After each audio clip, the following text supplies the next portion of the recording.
This podcast is brought to you by Craft Beer and Brewing Magazine for those that love to make and drink great beer. To learn more or to subscribe, visit beerandbrewing.com or find us on social media at Craft Beer Brew.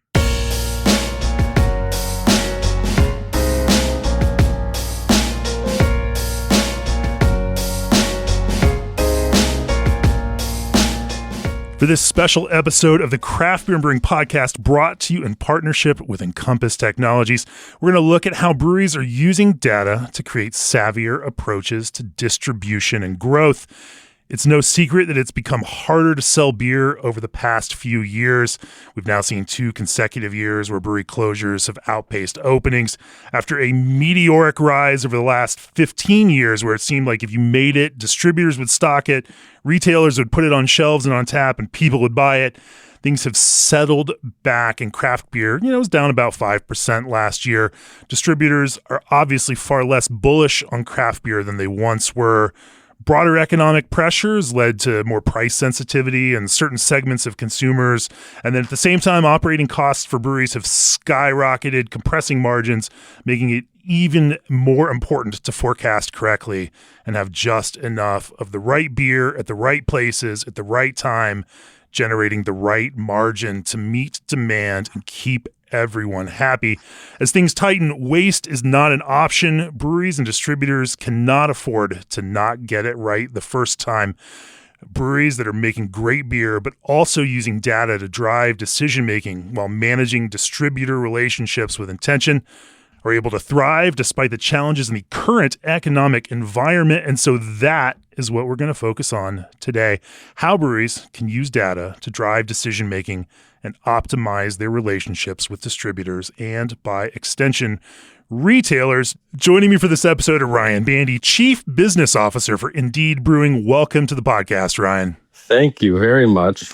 Thanks for having me. Excited to be here. Of course. And Patrick Tickle, CEO of Encompass Technologies. Welcome back to the podcast, Patrick. It's great to be here again. Great. Always great having conversations with you. Of course, Encompass are our neighbors here in Fort Collins. Fun little fact, when we do our Brewery Accelerator events here in Fort Collins, we do it over at the Block 1 Event Center, right directly below the Encompass offices. So Anyway, it's fun to get together and have these kinds of conversations. Maybe we'll start with a little bit of background on Indeed. Ryan, kind of fill us in on, give us a quick 1-minute history of Indeed and what you guys are doing. Yeah. Indeed Brewing, we started making beer and opened our tap room in Northeast Minneapolis in fall of 2012. So 13 years, coming up on 13 years. We were the 16th brewery in Minnesota. Now there's over 200. That trend is obviously, nationwide in the last 13 years. We're now the 5th biggest craft in Minnesota. We sell our beer in Minnesota and Wisconsin, and we have a brewery tap room pilot system in Milwaukee.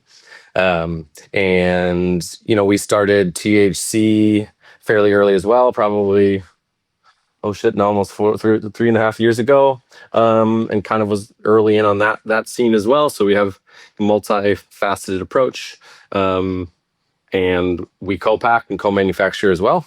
Where we probably do 28,000 barrels of things roughly, this next year. And we've been on Encompass for, 4 years now, almost. We are an early beer to Encompass migrant. So, yeah.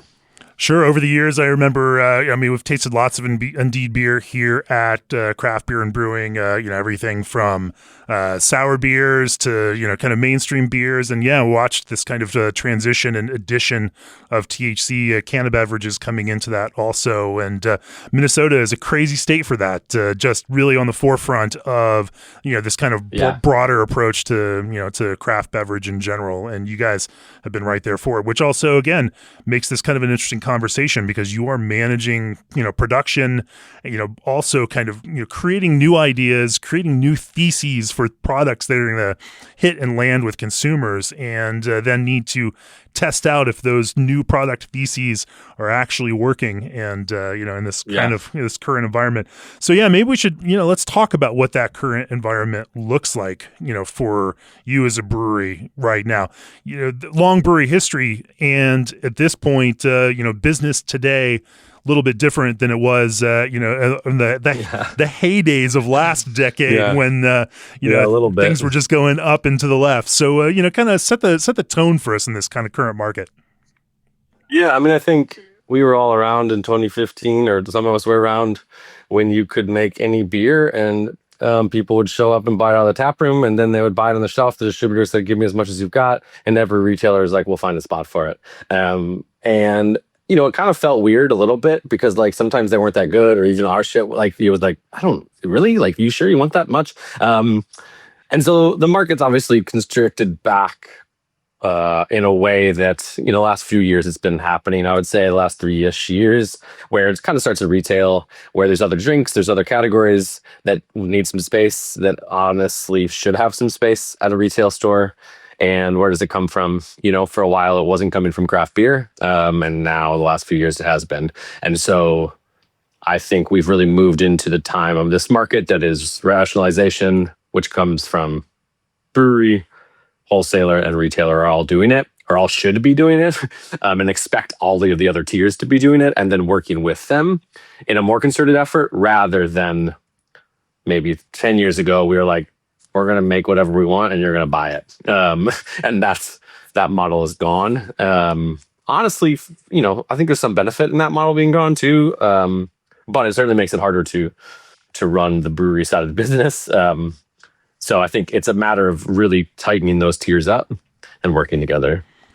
So, explain to me then how Indeed goes about this, because, you are a brewer and a craft beverage creator, but part of that means there is always a constant demand for new products and figuring, that kind of craft consumer does like new things. They like the things that they can count on, and they love that, connection to the brand, and they have that trust in Indeed and know that when you come out with something new, it's probably going to be good, and maybe they'll try it. And there are, and it's also not one customer either. There are customers that want the same thing and they want it, and, it needs to be fresh and good. And then there are those that always want to explore new things.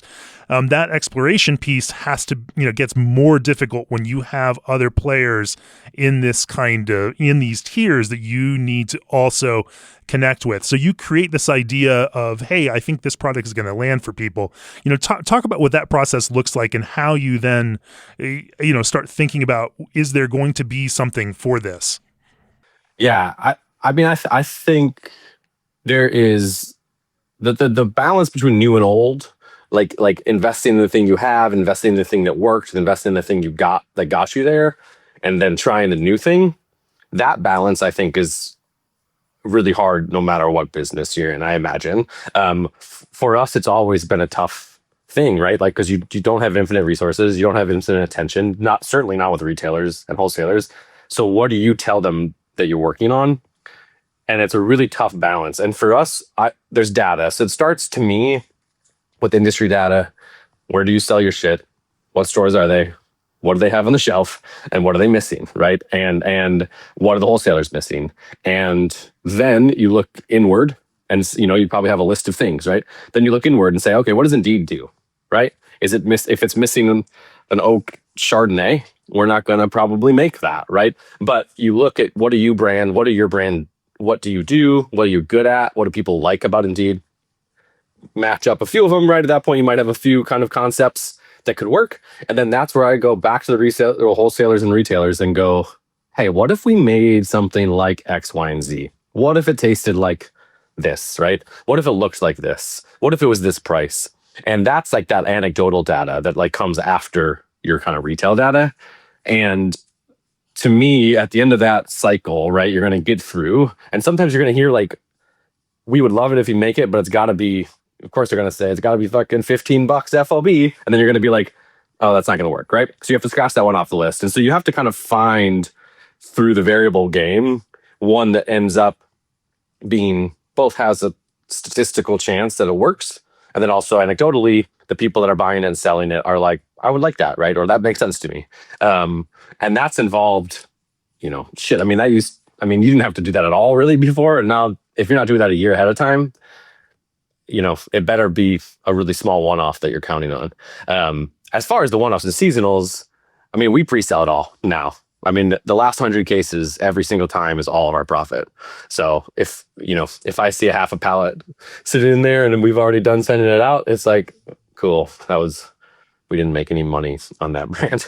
And so the pre-sale for the seasonal or the one-off, there's no really other way to do it at this point, at least in my opinion, or else, yeah. I mean, it's a tough market to even do pre-sales on, let alone without pre-sales. Yeah, I think you're barking up the wrong tree or some other trope that makes sense. Sure. So, in terms of structure, you build a structure so that you can understand it. You have core brands, you have seasonal brands, you have these one-offs that you're talking about. What's a kind of rough split between, energy put behind, each of these? How do you then balance those kinds of pieces there? Obviously, the one-offs carry a lot more risk, and so you want to hedge some of that risk. At the same time, I imagine those are also feeding ideas for, and some testing ground for things that may get, brought up into some of the, the bigger kinds of rotation. So it's a bit of a farm league to kind of test some ideas out there. Talk about how you think about using that portfolio to do some of this theoretical testing. Yeah, these are good questions. If I knew the answer, I probably wouldn't be so fucking stressed all the time. I think we use our pilot system as our first breeding ground. It really doesn't need any, if we're going to make 5-6 barrels, sell it through tap rooms, they don't really need much of anything else, data, anecdotes, anything, right? It's just like, they're going to like it. And then there's the next step up if we're going to package the beer. And that was where it starts to matter on that scale.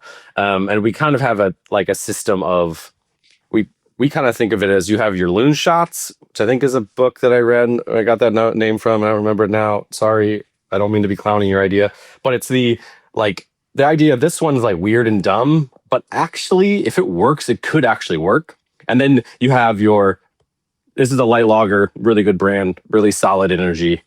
Let's work it, right? And so somewhere between there, you have your different brands, and I really think of them in that kind of continuum. And then priority is, what do you think is going to work? What do you have energy for? And then ultimately, what do your partners want? Like they might take one loon shot that they think it's a really dumb idea a year, right? But not much of it. And so you kind of have to balance that. And it's tough. I mean, Pistachio Cream Ale is one of our best-selling beers. It wasn't a beer before 2021.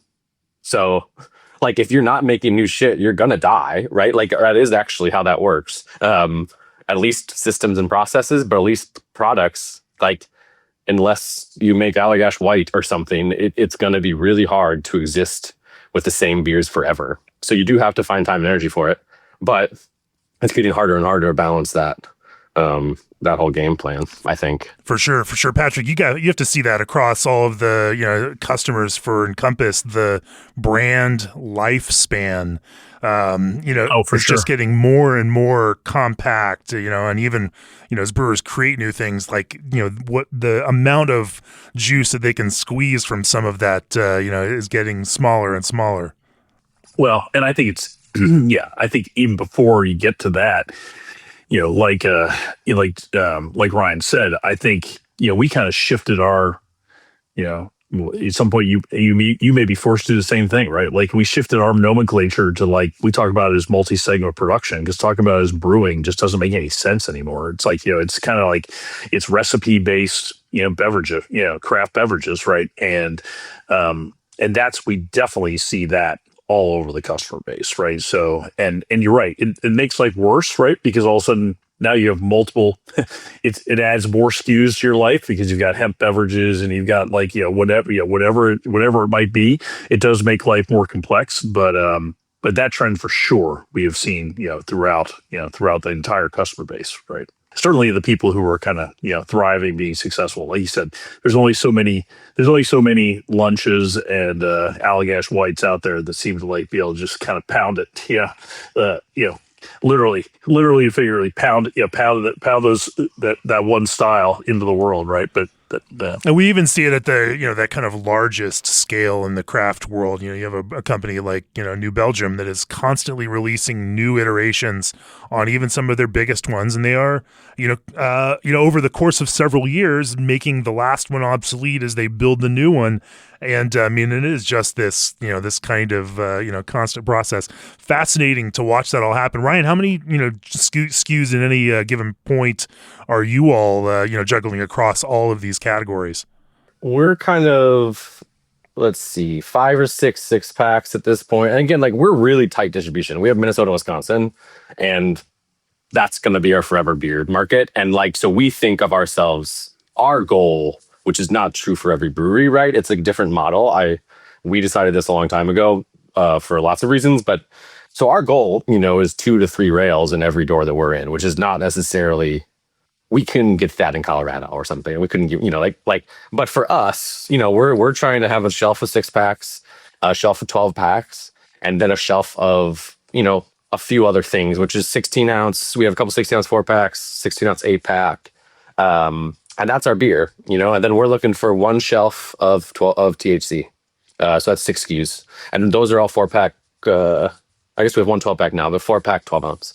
And so, that's how we are really trying to approach it. And so that third rail for us, those last 2 slots is where we get to try something weird and hope it sticks. And maybe it moves kind of from your, like you said, the farm league, and maybe it gets called up to the AA. AAA, that's how it goes, right? Single, the double, the triple, and then I don't know why it goes up in A's.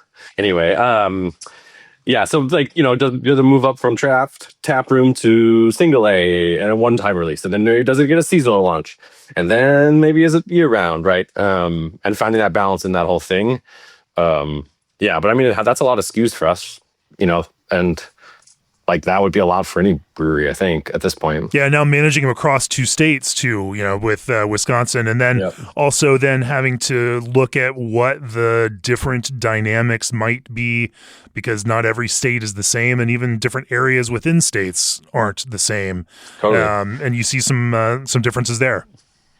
And we found that right away. Some of our favorite beers in Minnesota, we go to Wisconsin and we're like, damn, these are going to be awesome. They're going to fucking love them, just like Minnesota loves them.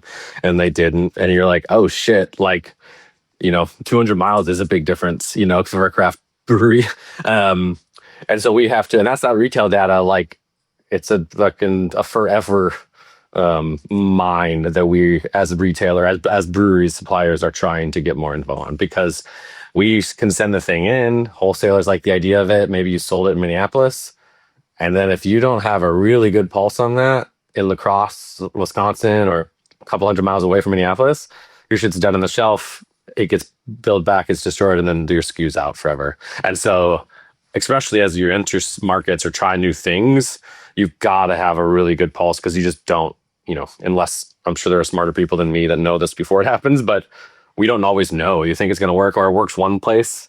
And for some reason, it's just like, oh, I don't know why, and you don't necessarily know until you try, but you kind of have to be ready to edit your decision with that data as quick and as early as possible, for the retailers and the wholesalers' sake, but ultimately so that you don't, lose your SKU or lose credit in your brand, or, I think that's really, having that pulse is a really important piece of the follow through to being a brand that is going to try to stay around for as long as we can, You have just, you set up the perfect segue there.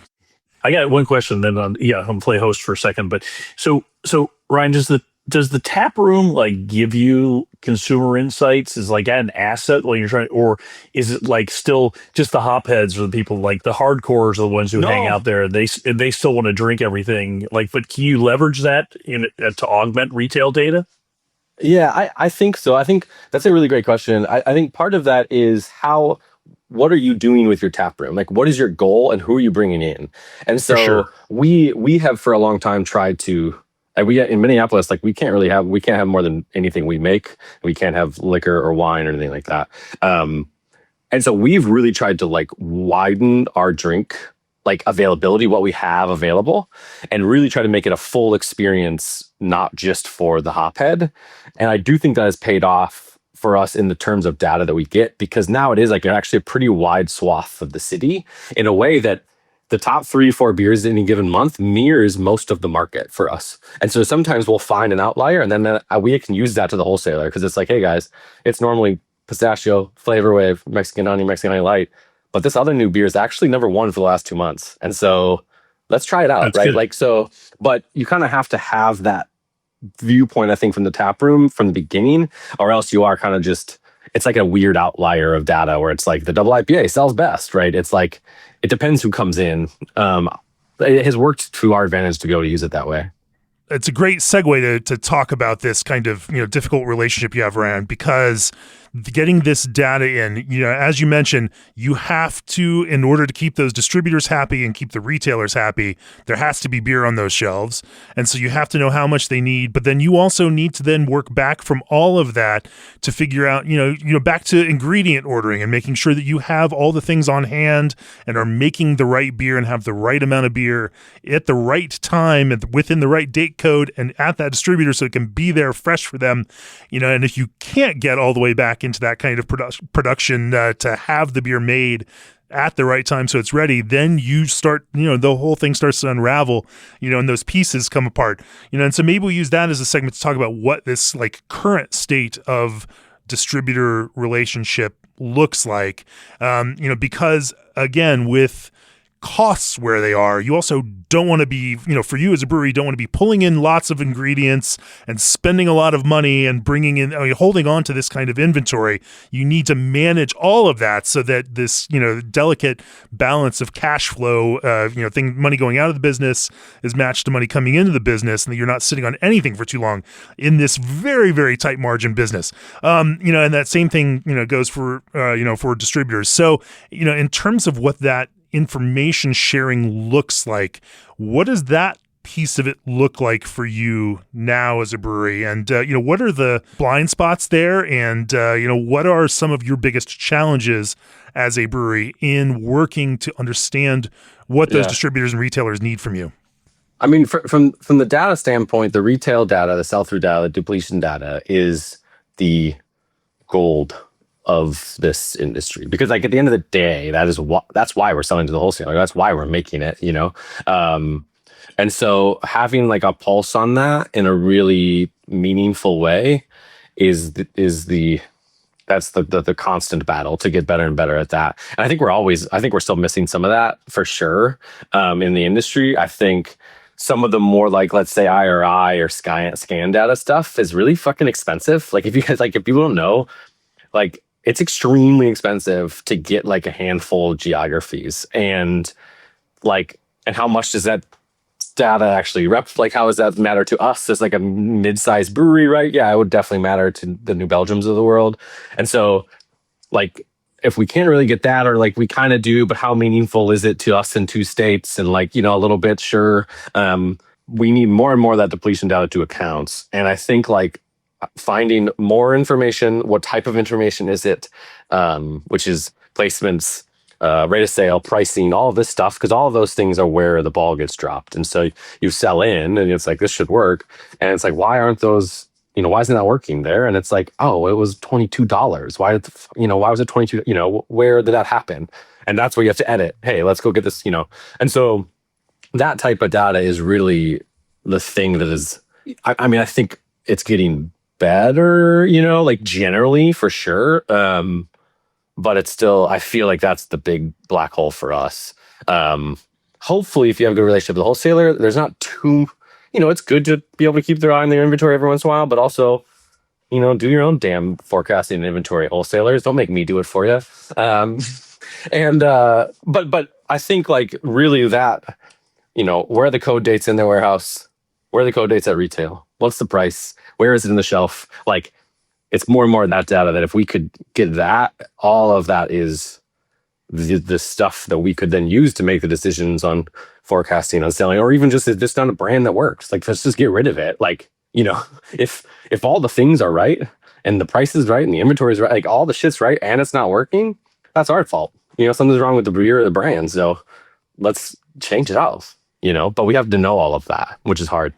Sure. Patrick, why don't you de-jargon this for a second? When we talk we talk about depletion data, but what is? Wow, this is scary. If I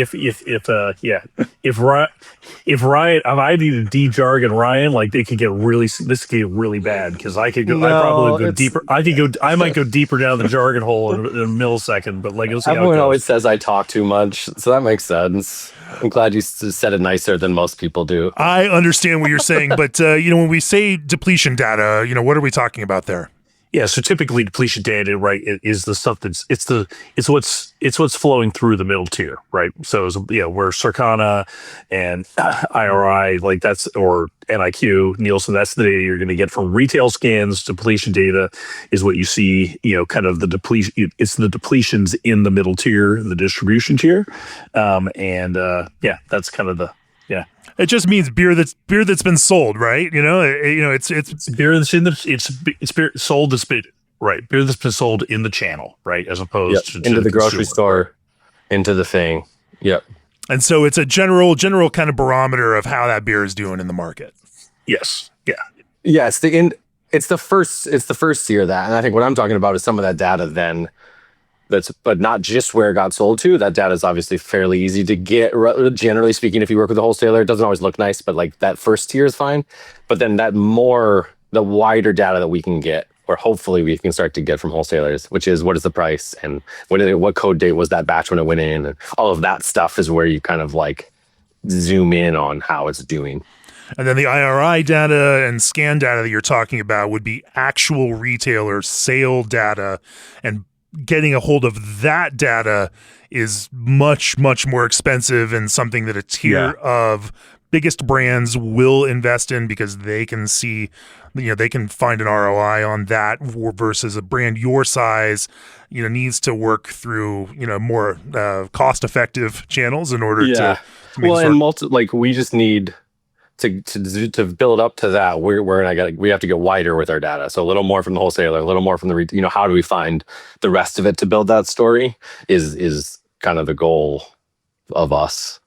I mean, I guess part of this whole thing is, I think in the way Ryan's talking about it, and there's many examples, right? But I think producers in general, I have a great example, actually, we can talk later from the wine industry, but I think, this whole thing is being shifted from a, kind of like the inventor market, right? Like, I live in Austin, Texas, right? That for 10 years, the Jester King guys were like, hey, we make the beer we like to drink. And if you want to buy some, literally come on over, right? Like, and like a lot of craft guys did that, right? And but it is shifted to like kind of putting, like in a lot of other CPG, consumer packaged good categories, like what's the consumer have to say about kind of like what they want to drink. So the interest that's flipping around, but that's the thing in these other CPG categories, whether it's Coca-Cola or diapers or like pick your CPG categories, these guys live right on, those companies live on data, right? Like, because you are dialing in like shelf space and SKUs and pricing and like optimizing for the consumer experience, not the wholesale experience. And it's an interesting time, right? Because producers, like the IRI, the Circana / NIQ data is typically very expensive, right? And then I would say the middle tier, I'll try not to rant too hard, but the middle tier data has been, I think it's been very antiquated, right? It's like antiquated in its coverage, antiquated in its formats. It's kind of like, and you kind of have like people who, like running, there's exclusivity to that data that is hard to get to, right? And as a result, everyone charges for the data, right? And so that's one of the things we're obviously partnered with Indeed on, try to break that down a little bit, but I do think I think what will be interesting, or maybe I'll play it, and I don't have a big promise or a big announcement, right? But in the world of software where I live, and I'll bring it around to like, kind of the topic that everybody wants to talk about is in AI, like, these kinds of like these people that have kind of captive data streams that they have like that they have monetized, to a great level of profitability for a long time. I think one of the things as a software person that we're all very interested in is like a lot of this, when you read about the value propositions that are going to get disrupted by AI, like kind of like captive data streams are not really like ultimately going to be that protectable, right? And so if you think about that, like the forces of kind of like captive data across all the tiers, and now the consumer flip that all of our producers are trying to work, the data is king, right? And like I'd like to think that the flywheel of the demand that people like Indeed need, because they need the data because of the consumer flip, and then what we can do from the technology side, like we could be sitting here a year from now where like the world of data potentially looks really different, right? And it could be a really big benefit for suppliers. At the same time, for someone like you, Ryan, there's this kind of fractal problem, right? You can get infinitely tight with your view of certain data and try to only, like, you can zoom in so close, but for you, like, even doing that, there's only a limited amount of return given the scale of the business. So you also need to, quick access that can give you a good picture of what's happening, but also not take an infinite amount of your time in order to, dive into some of the peculiarities, of this. Have there been some, so how do you then visualize some of this data, like choosing what's important for you to quickly look at so that, as you are trying to either identify trends within products or think about new things to bring to a market or adjust based on some dynamics that you're seeing with, maybe a brand that's a little bit older that, is performing in a different way or changing its own dynamic, how do you then visualize that?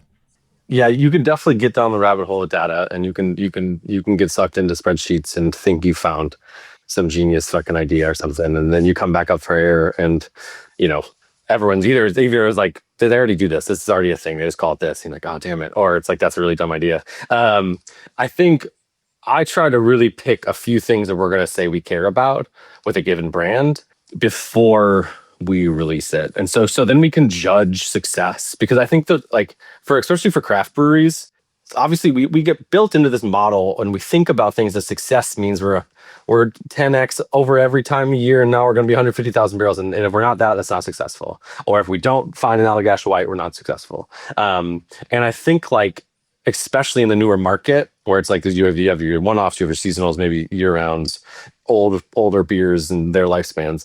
You kind of have to define every year or so, like, what does success look like for this brand? Because it could be like 200 cases in and out of the market within 3 weeks. And so if you're defining it that way, then you can kind of game plan with everyone and the data to help execute that.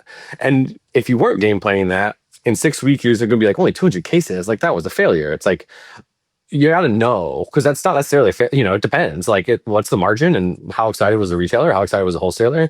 Did it fit in really well in your wholesaler's book? And like, they didn't have anything for 3 weeks, and so that was actually perfect. And so I think that's part of, to me, to try to loop back to your question. I'm probably jargoning. Patrick, you're going to have to help de-jargon this one again. I think that, like, knowing and setting up what does success look like for a given brand, then you follow that data through, and that's the data you're looking at, because you can't just look at everything for every brand especially at our scale, but also it just doesn't it's not worth the time or energy. And so you find your things you're setting up and you're going, yep, I'm going to follow those 4 through the lifespan of this product. And then we judge success, right? Rather than the other way around, I think. Sure, selling 500 cases of a double IPA that just cost you an arm and a leg to make, from a cost of goods standpoint, may not be a great success. We just had a beer.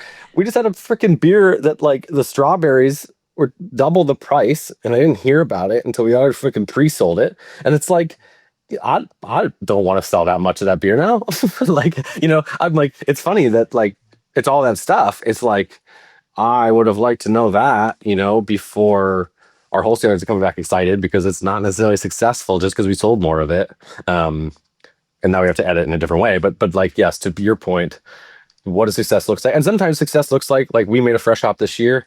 Success looked like for us, over 4.2 reviews, stars, that people love it in the tap room, like, got excited by it and loved the story and the name. That was success to us, because we're like, we're not going to make money on a fresh hop beer. Like, if that's what we're seeing success as, and we don't want to put it in cans because then we're definitely going to lose money on a fresh hop beer. So what does success look like? It might mean 10 kegs, but people fucking love it. Like that is also success sometimes, you know. Well, because those things, they help you build the brand, right? You get a brand Of course. effect, on Indeed from that, but it may not hit the P&L the same way as like Right. your core. Yeah, right. And there's a value to, making, giving the brewers some creative space to, do things that course. they are passionate about and love. And, and today's consumers can absolutely taste that passion in the beer that you make. And, I think it's pretty easy to find brands that feel like they have less soul because they aren't engaged on some of those. But having a different criteria is the incredibly important piece of this. So you know exactly how much you're going to make, and you don't have, outsized goals for things that are just not going to deliver on that. Yeah, and we really talk about like there's going to be things you have to make, then there's going to be things you want to make. And if we're doing our job right as a company, especially with the new market Patrick's talking about, with the consumers really driving a lot more, that and this was a change 4 or 5 years ago, right, for this company. Like you had to really kind of like talk about that in a considered way, because for a while it was like, I got to just make beer. Like fuck off, I'm not making that, right? And it's like, hey, this is the deal. Like we're not gonna only make things that we have to make at Indeed, for sure. We're not going to be that company, but we're also not going to be the company that doesn't make anything that we have to make. And so we're going to have to find a balance. And hopefully we find passion in the process, in the, the quality, in the efficiency, right? Like finding passion in those things when you're making the things you have to make. Like I think those matter, but it is hard. Like for brewers that really started and created a culture on passion, for the love of it, for these types of things, doesn't always come through on an RTD. And so how do you and it could, I'm not saying you can't have passion on RTDs for sure, but if you've been a brewer or you have a brewery that's been around for a minute, that wasn't even a word back then. We called those Mike's Hard Lemonades. I think it's an industry. It's not just a supplier thing. I think it's an industry wide thing, right? I've been in Encompass for now just about 4 years, right? And I'm a software guy who came into the beverage industry, and when I first joined the company, right, I think even in a software company, I think a lot of our team was like, hey, I work in the beer industry. Like that's why I'm at Encompass, right? I'm at Encompass because I'm down the street from New Belgium, and I'm down the street from, Odell. And I wanted to be part of the beer industry, which is a great industry to be in, right? But like actually this year, even this year in like our values and objectives for the year, like one of the things we talked about was like, hey, let's hit our numbers and build a great business. And like, oh, by the way, there's like nothing wrong with that, but that is a big shift, right? It's a big shift. Like I think, not just like whether you're, like I said, whether you're a supplier, a distributor, or like a technology company, if you're in this ecosystem, like that's a big shift, and it's hard. Like it's hard for employees, it's a journey for people to get through it. Right. Yeah. But to your point, like being proud, like actually leaning in, like, hey, efficiency, like there are people in your organization that are going to have passion for efficiency that might actually be equivalent to the passion that your head brewer has for that triple, like that is a big difference, but it's like, but we are living through that transition as an industry. Like it's hard to do and carry through and close the loop on it. And then, to when you go talk to wholesalers and retailers, to really also in the sales world, right? And the branding world, and like really bringing the passion to these things can be hard. We talk about, we've had to change some ideas of, because beer, right? That language in our brewery and our documents and our, we kind of have these like, things that we look at for the future, and like craft beer approach is not how we're talking about it, right? It's like we're taking a craft beer approach to all these things. Yep. But it's not just going to be craft beer. And if you thought, or we thought that was maybe the future, it's just not. And that's okay. It's actually pretty exciting, I think, in general. That I think we can mean more to more people. Like small breweries, I think are really fucking cool, and I think they're awesome for the city and communities. And third spaces are extremely important. And so I think it's really cool to think of us being able to appeal to more people than, me, the nerd that loved double IPAs, and I think that's a worthy pursuit. But it is a slightly different one than maybe, we used to talk about in the industry. And you even see the Yeah, problems for at sure. CBC, or not problems, but like what are we talking about, or how are we talking about this, or like you can feel it in the industry, a little bit of like tentative, people are nervous, people are tight, people are like, what am I talking about, or like, how do I talk about this, and can we talk about profitability, that's just weird thing that like no one wants to talk about in craft beer. And so you can feel that like we're trying to get through that weird kind of time where the old exists and we're kind of moving into the new, and we're like in the middle of being the transformer, and we're not quite there yet.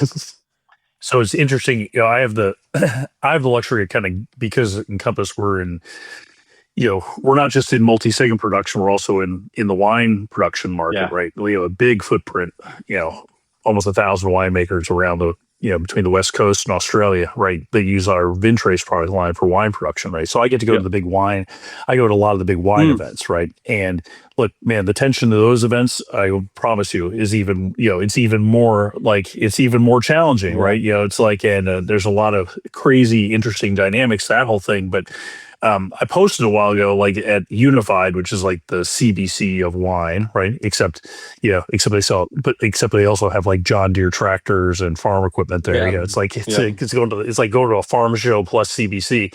But Chuck Wagner, the founder of I posted about Chuck Wagner, the founder of Camus, like spoke for like almost an hour and a half, 2 hours one morning, right? And if you think about it, like winemakers, the original craft beverage people. I mean, they're like Totally. it's like Absolutely. it's the farm to table beverage, all Yep. under their control, right? And it was amazing to hear this guy speak about.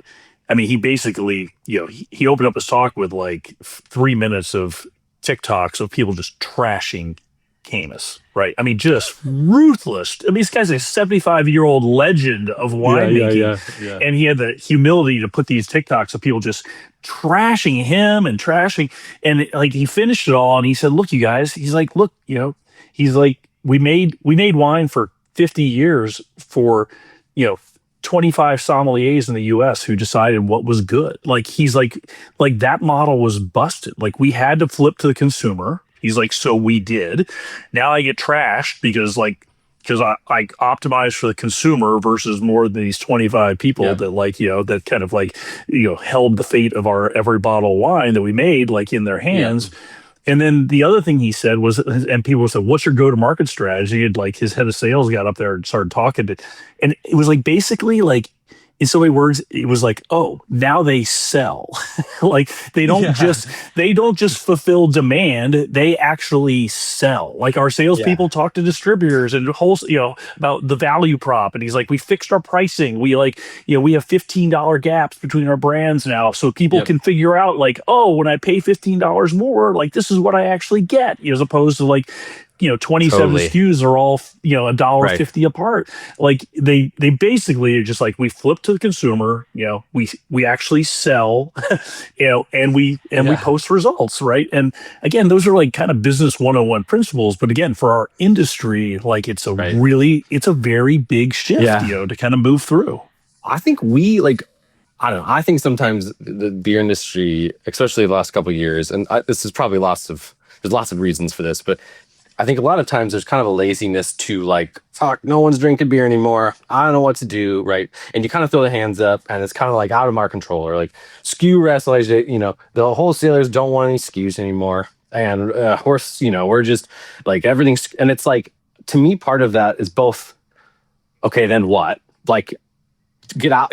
Then what? Like, if that's the case, then what are we doing? We should be talking about that. But two, we kind of made this mess. Like, we made this monster because we fucking made anything that we wanted to and sent it to the wholesalers, whether or not we were like, God, really 600 cases? That, I don't know. But they wanted it, and retailers wanted to pay $15 a 4-pack. And it's like, we didn't kind of rationalize ourselves, right? We didn't like say like, is this something that's going to last? Are we in, this feels like is that going to be sustainable? Like that type of beer that's fresh and good for 45 days at that price? Like, I don't know if that's like a great long-term model, right? And so And wholesalers did it too. Like with THC a couple years ago, they're like, give me literally, I had one wholesaler who goes, I'll take anything you can make. Every SKU, as fast as you can make it, I'll take it.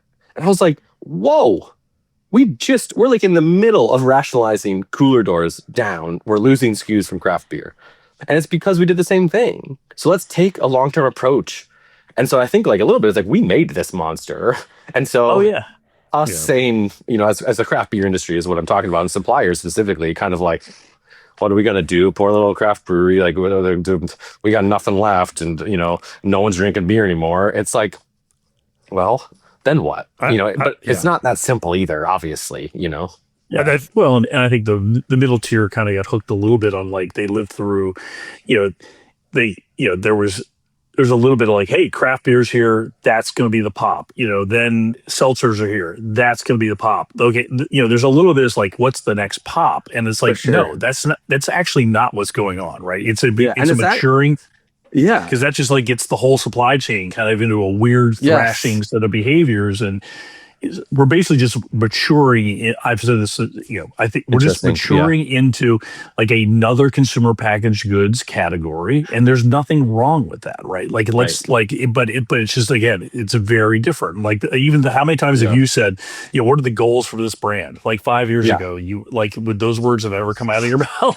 We never even thought about a goal, right? They just exactly. They just rolled off your tongue. But it does go back to, you can't do all that like without like data, right? It changes the operational, like if you're Coca-Cola, like there's a lot of data. They know how many bottles of every SKU are being sold at every like bodega and corner store, because they're running that kind of business, and we're in the midst of going through that same transition, right? Yeah. And how do we find that balance? Because I do think there's a sweet spot. This is what wine, I think, is also struggling with, is like that balance between vibes-based magic. We're making something from nothing, and it's awesome, and it's because we care about it, and we don't just want to drink the same beer all day, every day. But also now we need to know what our cost per ounce is, and we got to hit that margin, or at least try to.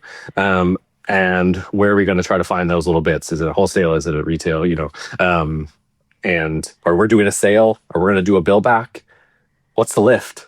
Did that fucking work? I want to see it. Like, we have to kind of start thinking that way, and while balancing this kind of magic vibes, thing that craft beer is great at, like, and obviously craft, wine and all this stuff. And that's like, I don't know what the answer is, but I do think that we should be talking about it more as an industry. If we're not, is like, what does that look like? What have you tried? Because we're such a collaborative industry. Like, fuck, we used to call people, be like, how do you use this hop? And they're like, oh, put it on here. And it's like, oh, that's actually really good.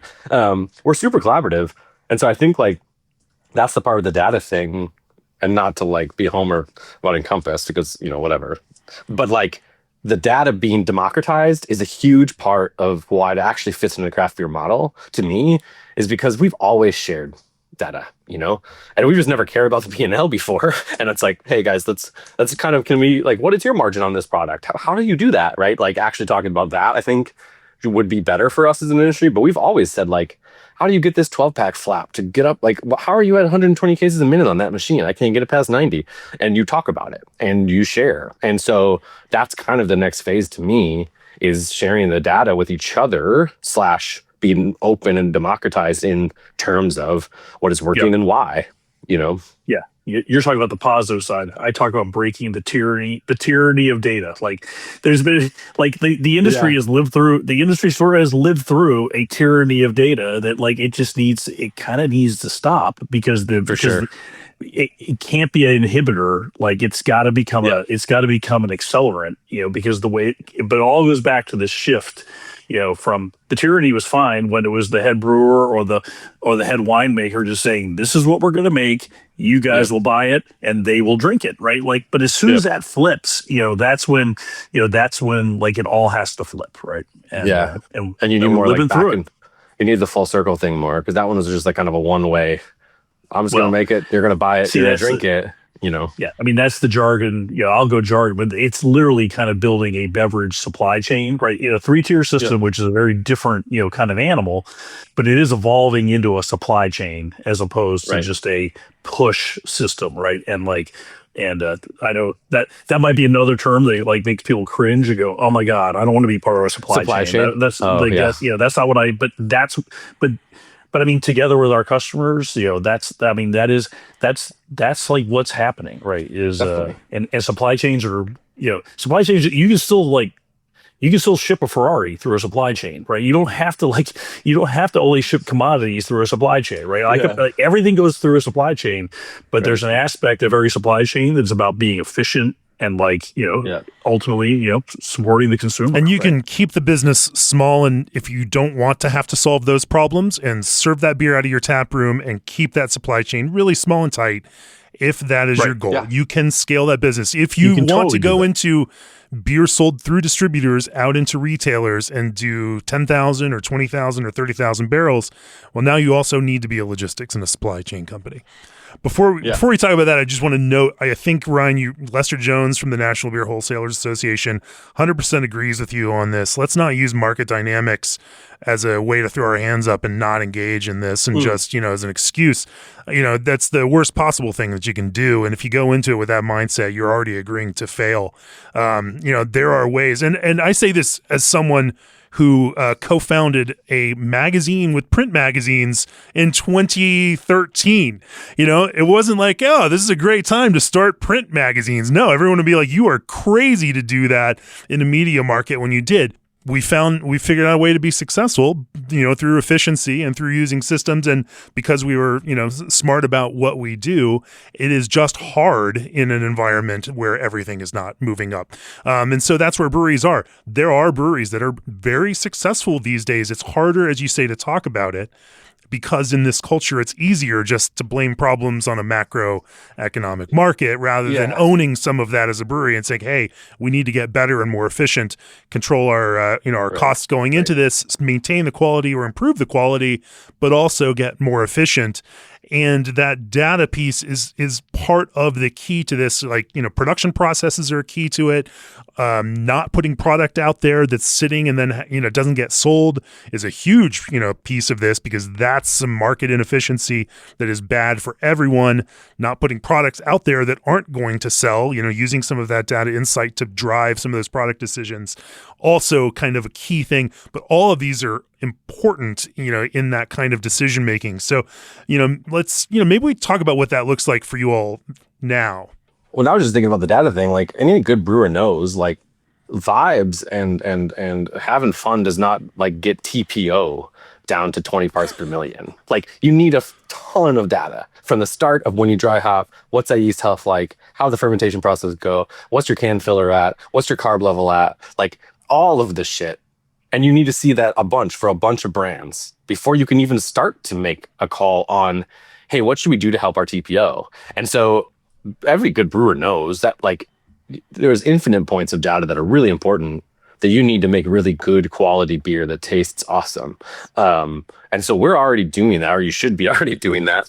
And so it's just a matter of bringing that outlook into the next phase, which is, okay, we need data points on everything. The same way that, I can pull up every fermentation curve for every beer that we've brewed in 10 years and try to find inconsistencies, consistencies, which batches do we like, which batches didn't we like as much, finding, consistencies there. It's the same thing, where it's what type of retailers, what's the wholesaler, what's the cadence and where are they placing this, and getting that data a lot then allows you to make the calls, Sure. So Patrick, from your all's perspective, what are some of these blind spots between beer makers and beer wholesalers and beer retailers, where you have seen the opportunities, to shine some light from a technology perspective and give brewers a bit more, of a view into this at a,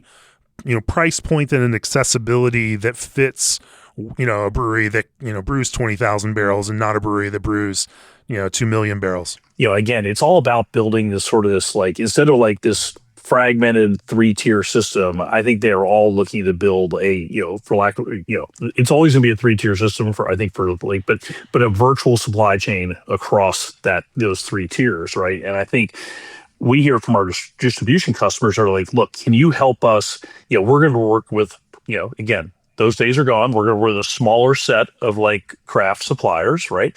But we now want to work with those guys in a coordinated go-to-market motion, right? It's just like we've got to. So not only do we have to like fulfill and deliver more efficiently, we have to sell more efficiently, right? And I think you've seen the big suppliers in the past, obviously maybe to the point where they try to control the distribution tier with mandates and incentives and stuff. That's probably a different animal. But some of that right now, the connection of not just not the monthly get together, but actually like in the sales rep's hand on the street, like again, how do we like run sales motions, right? Again, scary jargon term, but how do we execute sales motions between suppliers and distributors? And oh, by the way, distributors want that from the suppliers because they ultimately want the depletions to go. They want the product to move, right? And obviously the suppliers want it to do the same thing. So I think we're starting to see like more, again, not just real-time data, but I would say closer to real-time workflows between the tiers to, again, to drive sales execution. Because both everybody needs it, right? Those thin margins hit everybody, right? So everybody's got to execute at every level with a different level, kind of with a different level of, I guess, competence than maybe we did in the past. And, I think that's one of the great things. Again, Indeed's working with us on this whole orbit thing. Like we've been in production for a long time. And then, recently a bunch of our suppliers were basically like, hey, can you like help us on the CRM, move to the sales side? Right. And so we kind of like, please, for the love of God, please so we make us a CRM that works. Right. So we like recently, kind of announced it last fall. CBC is going to be like the big party, but Indeed's been a great partner, one of the early customers, but now you can kind of see this picture where production software, like Indeed's been on for a long time with CRM software, right? And then, oh, by the way, it's all in the same platform from Encompass that our distributors are on, right? So it's not beer with a giant chasm, between Encompass. Like all of a sudden, it's Encompass production to Encompass CRM to Encompass distribution, and like. Again, the kinds of things we can do from a data and coordination perspective, a lot of things open up once we can start to do those things, which again, start to look like a real supply chain. Right. And I think for us, like for a supplier brewer, right, I'm talking to the brewers out there, and I have a great relationship with our wholesalers, or most of them, and they love me and they love Indeed. But ultimately, too, what that allows us as a brewery is more accountability, because they're like, well, I don't have the sell sheets. Like, yeah, you did. Yeah, you did. It was on your iPad because it's in the same system, and it's, and so there's a bit of accountability where it's like, well, I didn't know when it was coming in next. So I said, yeah, you did. It's on the next receive date. You saw it. And so, and again, like that's not the constant battle for breweries every day, but a lot of breweries listening to this will say, it's a pain in the ass sometimes to close the loop with wholesalers all the way down, right? And so a lot of this stuff that we've found, like what has helped is you kind of cut out some of that middle ground where stuff kind of like the accountability kind of falls, and it could be us because they're like, we don't have the sell sheet, and we're like, shit, we didn't do that, and we didn't put it up there, and you're right, we didn't get that to you, but it really helps just get past the well, how much was it? How much? I didn't know how much did it cost us, right? Or whatever. It's like, well, those are done. We're not having those conversations anymore because that shit exists. You guys know when it's coming. We know when the orders are in.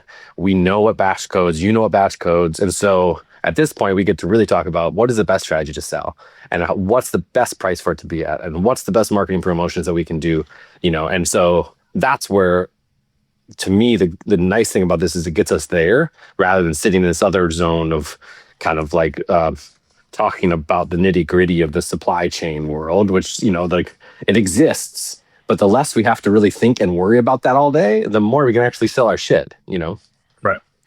We just kind of slid into this, and I want to maybe step back and think about it. Like, we're talking about this integration that Encompass has rolled out between this distributor side and the brewer side. From your perspective, Ryan, in a practical sense, like what does this integrated product actually look like, and how has your operation as a brewery, shifted to take advantage of what this, system called Orbit actually can do for you? So we're in production cloud, and which is kind of all of our production, our whole ERP, basically our entire company is on Encompass, and then a lot of our wholesalers are on Encompass. And so that already was like a huge upgrade to our shared data and being able to share information pretty seamlessly and back and forth orders and upwards, and they see what's in the tank and all that stuff. And then now the Orbit world is more, for the breweries out there, it's the Karma replacement. It's the, like I guess I don't know if I'm supposed to be saying that, but like it's your CRM, it's your lily pad, right? Like these are the things breweries are using. We've used them all. We've used every single one, I think, that has ever existed. And so it's a version of that, but it's connected in a much more like intentional way, where it's not just depletion data sitting over here on this island, that then you have this other ERP thing in your other island, and then you have like a mountain a long ways away that's the wholesaler inventory and sales data that you're trying to figure all of that out. It's like, so when you go to the account, you're seeing the same information a lot of times that the wholesaler sees. Who's the buyer? What's the information there? You see your accounts, you see how much inventory they have of that product. And then you can kind of integrate the communication steps, right? So it's the CRM for all intents and purposes, but it's kind of like a new model because of how well it's connected and how democratized it is, where it's, again, not like we're sharing licenses because it's the thing, or, like we have to export everything. You lower tyranny, less tyranny. There's less tyranny. There's some tyranny, of course. There's still a little tyranny, but it's like on the democratization / tyranny spectrum. Yes, so it's a better place to be. Yeah, exactly. Yeah, but I mean, functionally, through the jargon, it's like a better CRM for your sales team, for your supplier sales team. It's more than that. It's more about like knowing all the data, but for the brewer listening, I would say that's the quickest, most intentional way to talk about it. And Patrick, as you all were thinking about this, obviously, you were trying to listen to customers and identify some of, the biggest pain points for them. As any successful business, even for us as a media company, we are constantly focused on what are brewers' pain points and how can we create content that's going to lead to them solving it. You do it from a technology standpoint. What are your pain points, and how can we create products that are going to help you solve for those? What were some of the biggest pain points that you all identified out there in customers you're working with that you thought you could build this solution to help overcome? Yeah, I think there were a couple things that triggered it.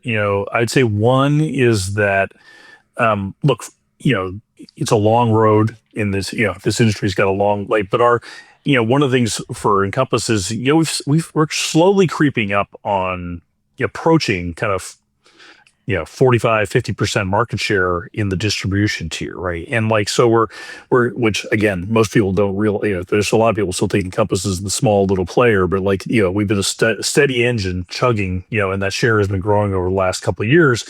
So we got to a place where we had a critical mass of our own data, right? So when we could talk to Indeed, and Indeed goes, oh, we actually whatever, half of our distributors are on Encompass.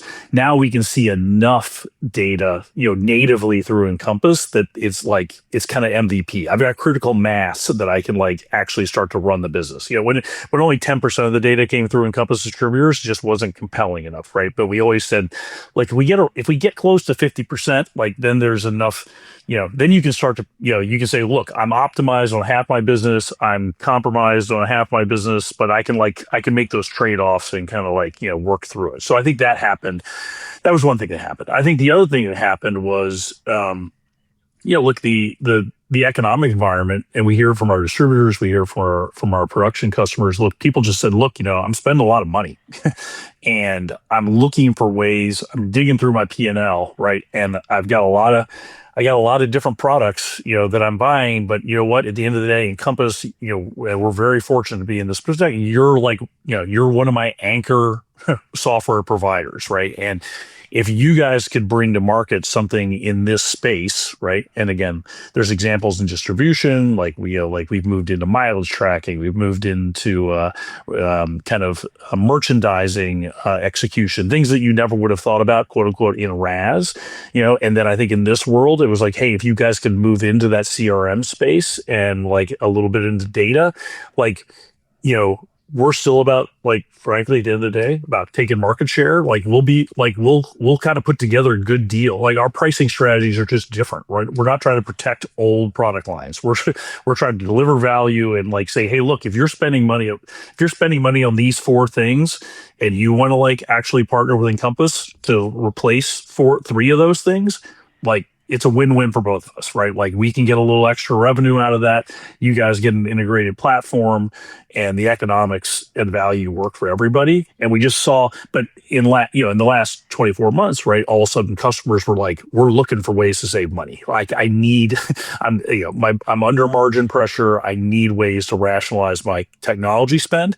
Would you guys partner with us to do that? And one of the great things about Encompass is, I will say, we can build software. Like, I mean, the company, like we have a great software development engine. We can build product. We just sort of had to get to the place where we felt we had the critical mass of data, in the distribution tier that we could expose to our supplier customers. And then frankly, enough of an economic, business case that we're like, you know what, if we build this, there's people who actually like, would be willing or interested in switching. Right. And that's kind of how we got there. Right. Yeah. Makes sense. And again, Indeed's been a great partner. I should also comment, CMC, the guys at CMC have been an awesome partner to us, kind of as we get the product going into the market. But at CBC is like, that's where we're really going to kind of, I guess, put the spotlight on it and really talk about it.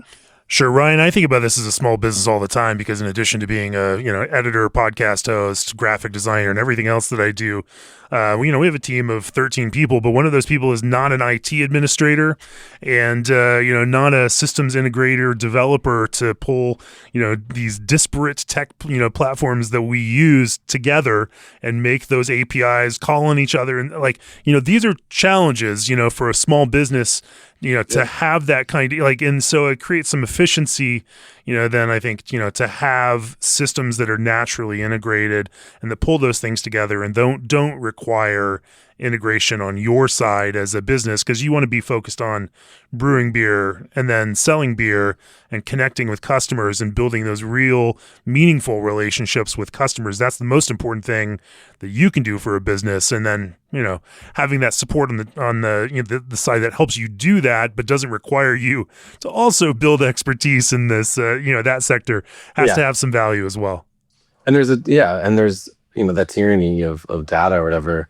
There's a version of that's, let's say, your old ERPs that they're kind of like clunky and hard to use and understand and quickly. And obviously people do, right? There's SAP and you have someone that learned it and figured it out and is really great at it. There's a bit of a tyranny there because you can't get in. No one else really knows it. And that's not great for progress either, is when you kind of have to keep all of that information in one or two people because they're kind of the only ones that can understand and get in the system. The version for us, I really wanted to flatten that a little bit and allow also to bring accountability, to be like, our job is to make sure that all this information is in here so that we can all work together rather than just do your job with this person over here will enter all your data, right? And so it's for all of, that's all of our jobs. And some platforms just didn't allow that, or it was just, it was basically impossible to get to that point. And again, that could work. I don't think it's necessarily right or wrong, on the fundamental level, but it does. It creates a more flexible company and a more you have more info at your fingertips more often, I think, is the goal. So that it's not a kind of all roads and all data leads into a funnel of one or two people. And then if they need to take vacation or, whatever, it's like, well, we just don't do any bookkeeping for 6 weeks, I guess. There's a version of that we're trying to get out of. I mean, people are tired in breweries. Yeah.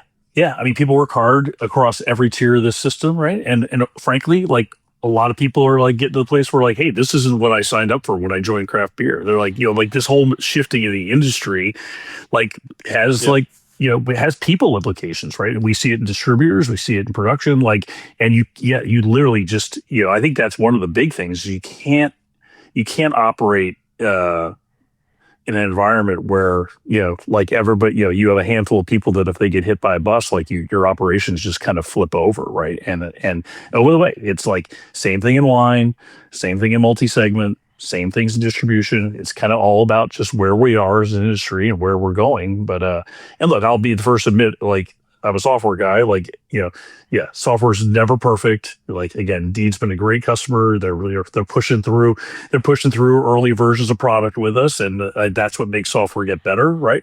But I do think I'm a little biased philosophically. Like what we're building, like is the right approach, and I think it's kind of what the industry needs, like in this execution kind of like where execution is just as important as the art. It's like what the industry, it'll be a good thing. But I think you're right. It's an exciting time. It's a different time, but it's actually a very exciting time. Yeah. It's new.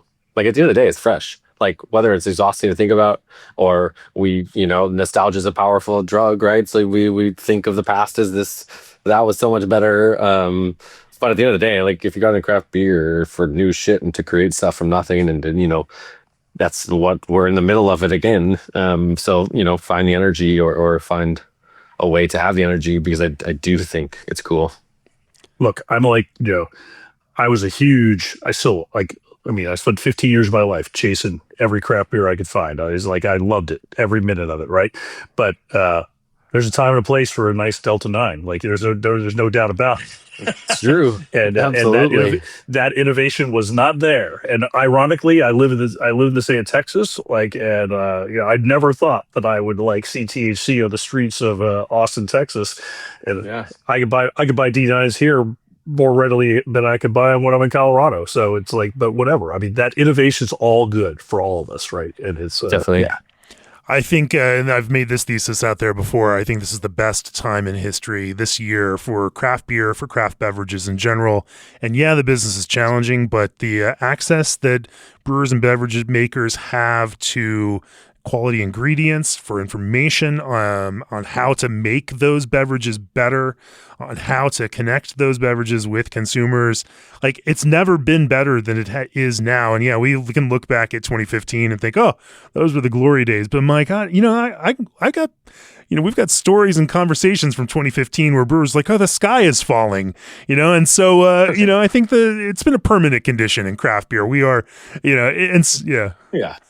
There's a lot of great. I'll speak up for my wine. There's a lot of great wines out there too, right? It like the wine industry is going through this supply and demand correction that reaches all the way into hundreds of thousands of acres of like planted crops that affect that supply chain, right? So, but it is kind of a golden age of beverage. There's like a lot of stuff out there, right?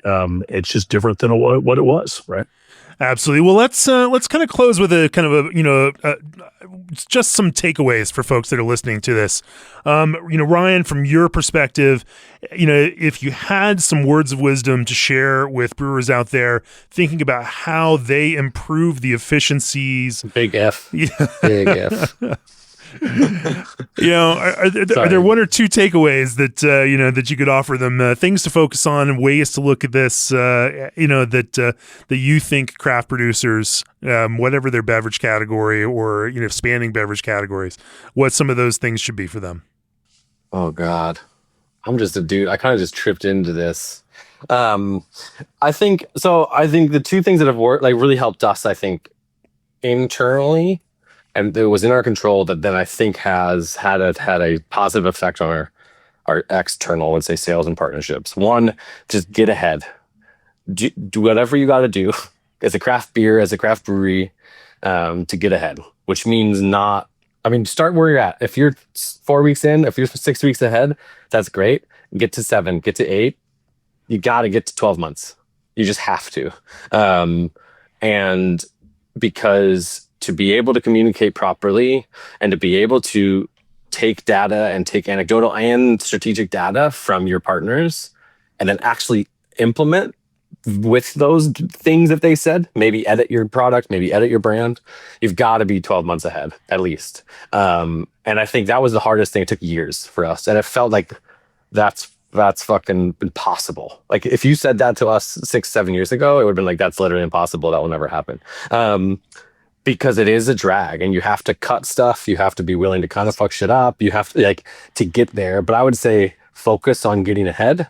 Also, for profitability's sake, the more time you have to edit and adjust, the better is going to be for your margin. You know, you have a little more time to find, can I get that for 10 cents less? Can I get that for 20? You know, do I have time to do that? Not, shit, I got to brew that next week. Order what you can. So that's one thing I think internally that can really help. And then externally, I would say concrete would be really finding a cadence. If you're using wholesalers, finding a cadence to learn about their business, learn about their model, and what they like and what they don't like, what has worked for them, what has not worked for them, and then where are they going? Like where do they want to go?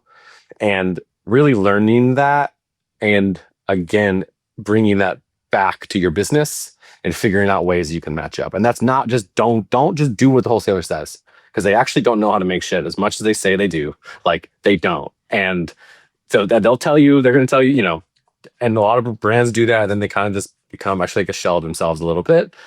So, but it's a matter of matching that up, bringing that data, actually knowing the wholesalers and what are they looking for? What are their goals?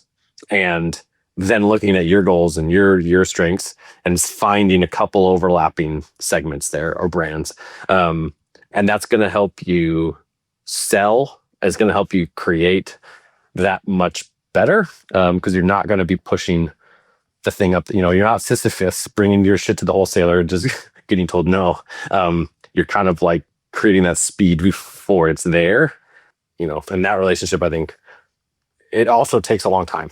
You know, they want their AVPs in October and they really want to taste the thing in September, and it doesn't come out until March. So it's like, again, getting ahead is the first step on that. But then, I think leveraging that partnership in a meaningful way and not just doing what they say, but also bringing your craft energy to it, but with a little more partnership concept. And of course, the wholesalers will always say everything's a partnership, but you know, half of them don't mean it. But I think creating that, finding those partnerships is the way, a concrete thing that can help. 100%. Patrick, if there's a concrete takeaway that you might have for craft brewers out there, craft beverage makers, what would it be? You know, I would say all these we talked about, right? Embrace the idea that you can run a great business, and you're not selling your soul to like why you get up every morning, right? Like those two things can go absolutely hand in hand. And a lot of people are still working their way through that transition, right? And again, but like there's nothing wrong with that. Like, and look, by the way, if you make that transition, you'll figure out that like data and tooling, it'll be good for all. It'll be good for everybody on this call. Because it will, the virtuous circle of how that whole thing comes to life, it'll be a good thing for the industry. It'll be a good thing for suppliers. It'll be a good thing for winemakers. It'll be a good thing for Encompass. Like we'll all evolve through this together. But it is a reality, and there's no shame. There's no shame in running a great business and building great product. So. No, I say it a lot. Strong sales are they're evidence that what you're doing is resonating with the customers and that people are happy with those things that you're making. Just making tons and tons of profit should never be any business's only goal. Respecting those customers and wanting to make things that make them happy and make them want to come back and keep buying it is, absolutely, always that number one goal. But being profitable at it is evidence that you are running efficiently, that you're operating a business in a reasonable way, and that what you're doing is landing with folks. And well, look, all that work in sales, all that work in go to market is like how you take the amazing products you build and make sure consumers like get to partake in it, right? And we live in a world like that's like you can call it sales, but it's literally how you create the customer experience, right? And like so, I think as Ryan said, think about all the detail you put into the production process. Start leaning into that detail and accountability on how you get that product to consumers. It'll be a good thing for everybody, including the beer drinker. 100%. Well, I think that's a great place to bring this to a close. Ryan, Patrick, thank you all for joining me for this special episode focused on using data to make better decisions in the brewery. Thanks to Encompass, for supporting this, letting us do this ad-free, and for being a part of this conversation. I hope brewers out there take some takeaways from this and, think about how they dial in their own approach to data and build some efficiencies and make these craft beer and craft beverage businesses work in this current environment, because you absolutely can, and Indeed is great evidence of that. And of course, Encompass is building the tools to help brewers do that. Anyway, cheers. Cheers. Cheers.